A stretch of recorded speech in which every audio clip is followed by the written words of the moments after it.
कृषि को लाभदायक मौसम की खबरें हैं और बारिश किसानों की अर्थव्यवस्था, देश की अर्थव्यवस्था, ग्रामीण अर्थव्यवस्था और इतना ही नहीं, हर परिवार की अर्थव्यवस्था में एक बहुत महत्वपूर्ण होता है। अब तक जो मुझे जानकारी दी गई है उस हिसाब से पिछले 10 वर्ष में जो पानी का भंडार हुआ है इस बार, वो करीब करीब 3 गुना हुआ है, जिसका आने वाले दिनों में भी देश के अर्थतंत्र को बहुत लाभ होगा। साथियों, ये मॉनसून सत्र राष्ट्र के लिए ये बहुत ही गौरवपूर्ण सत्र है। ये मॉनसून सत्र राष्ट्र के लिए एक अपने आप में विजयोत्सव का रूप है।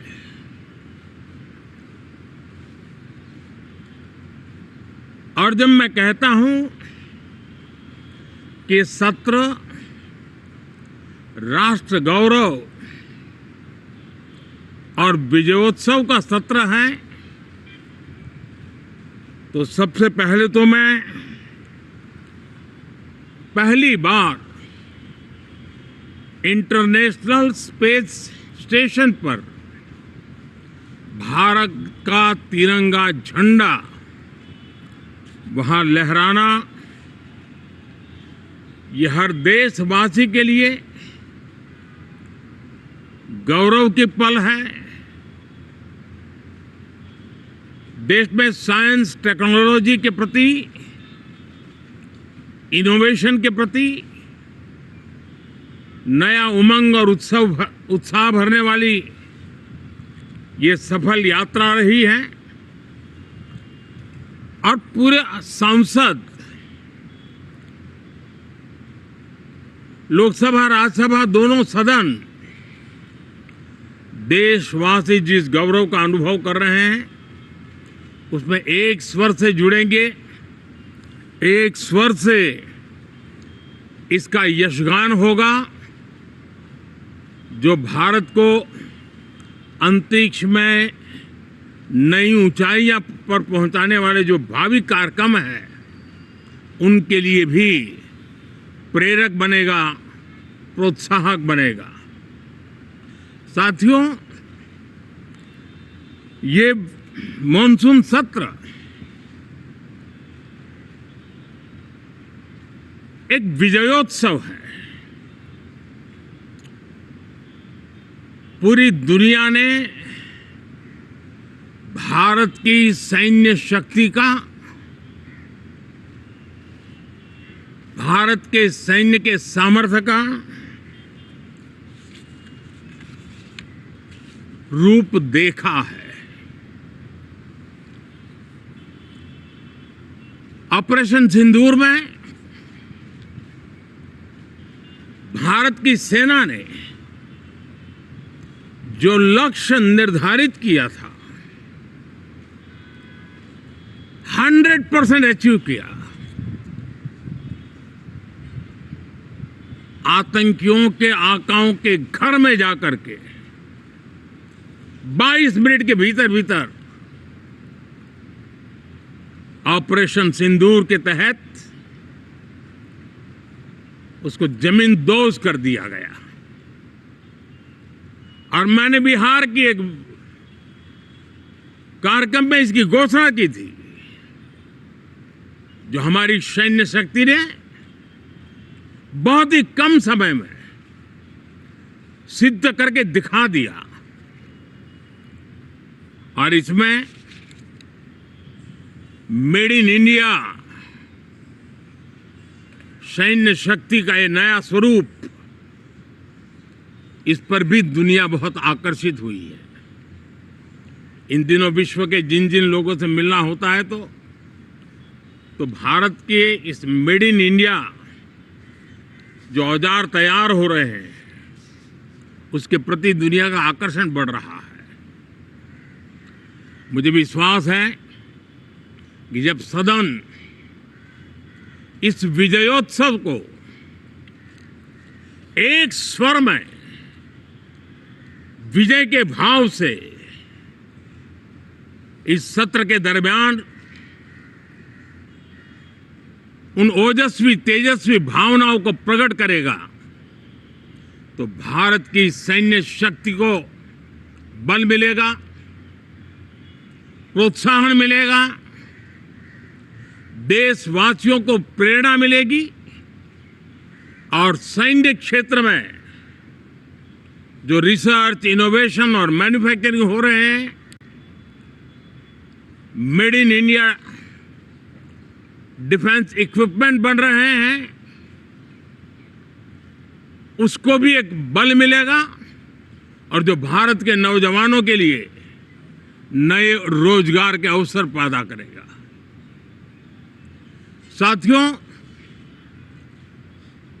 ये दशक हम एक प्रकार से देख सकते हैं कि शांति और प्रगति कंधे से कंधा मिलाकर के आगे बढ़ने के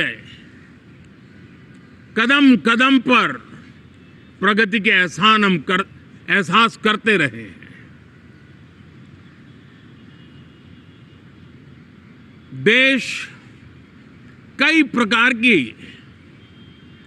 हिंसक वारदातों का शिकार रहा है, लंबे अरसे तक शिकार रहा है। देश आजाद हुआ तब से ये समस्या को हम झेल रहे हैं, चाहे आतंकवाद हो, नक्सलवाद हो।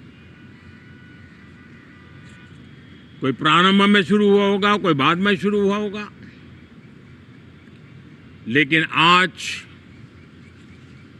नक्सलवाद का, माओवाद का दायरा बहुत तेजी से सिकुड़ रहा है। माओवाद को, नक्सलवाद को जड़ से उखाड़ने के संकल्प के साथ देश के सुरक्षा बल एक नए आत्मविश्वास से, तेज गति से सफलता की ओर कदम रख रहे हैं।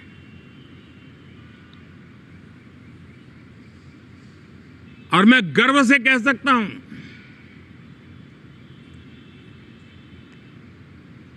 देश में सैकड़ों जिले नक्सल की चपेट में से निकल करके आज मुक्ति का सांस ले रहे हैं।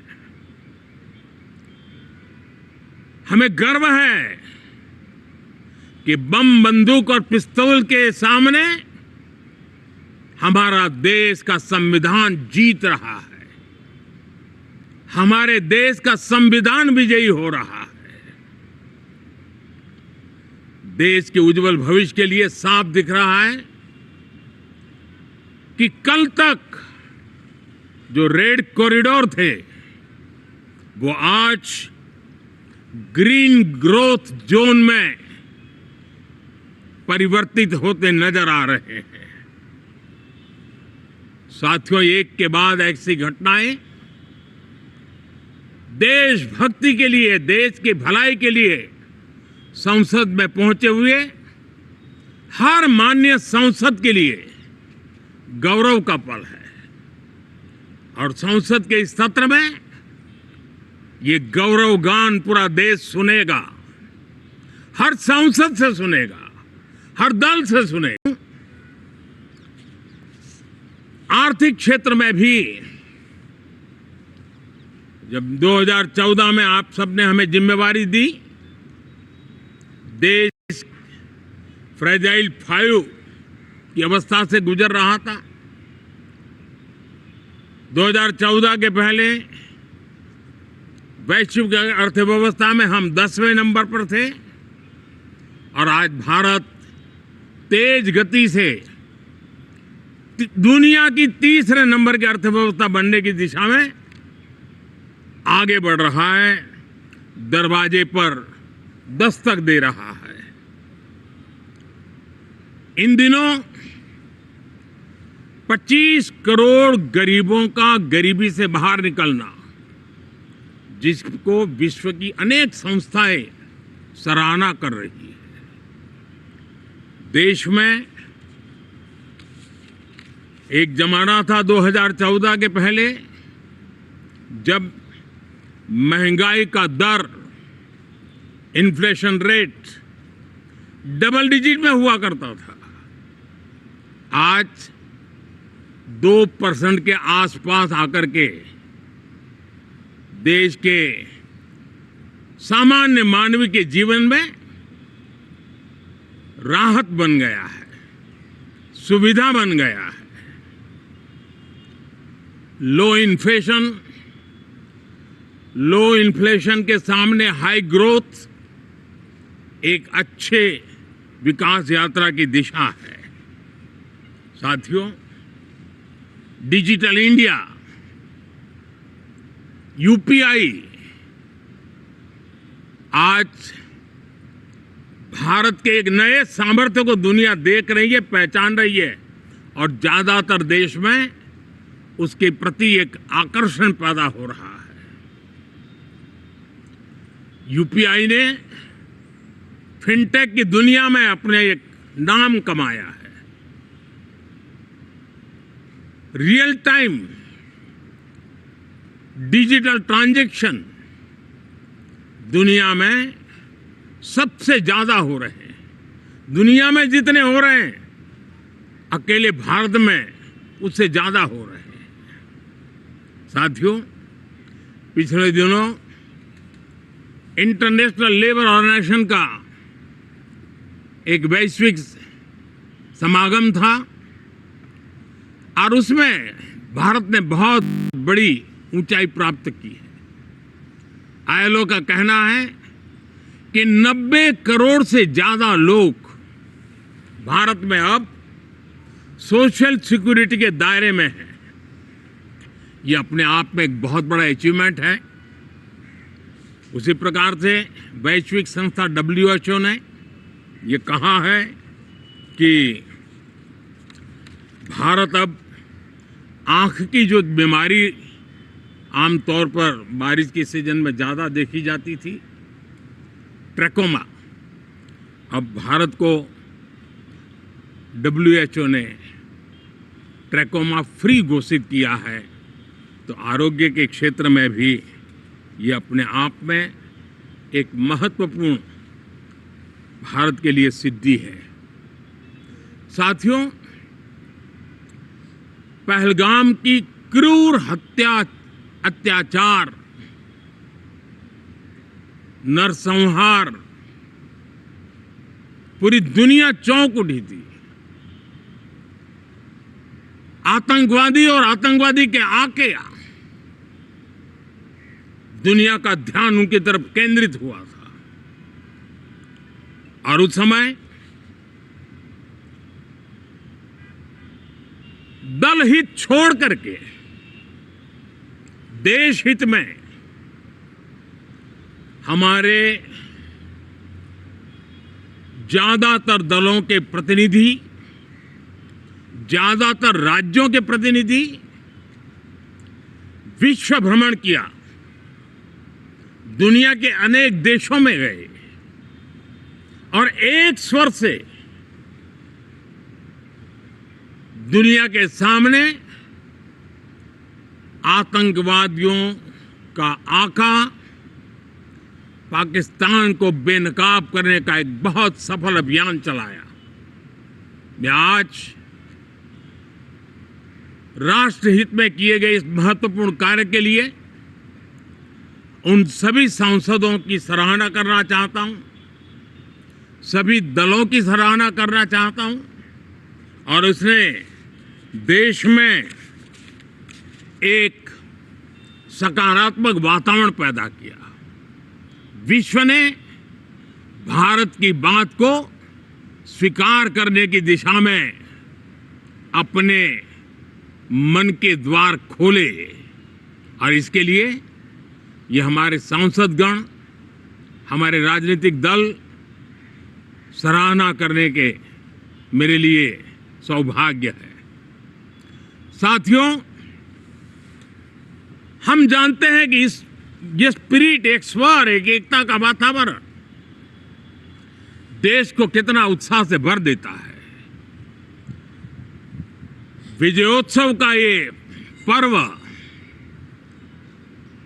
इस मॉनसून सत्र में भी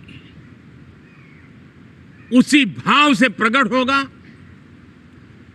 देश की सैन्य शक्ति को सराहना करेगा, देश के सामर्थ्य का गौरवगान करेगा और देश के 140 करोड़ नागरिकों को नई प्रेरणा का कारण बनेगा।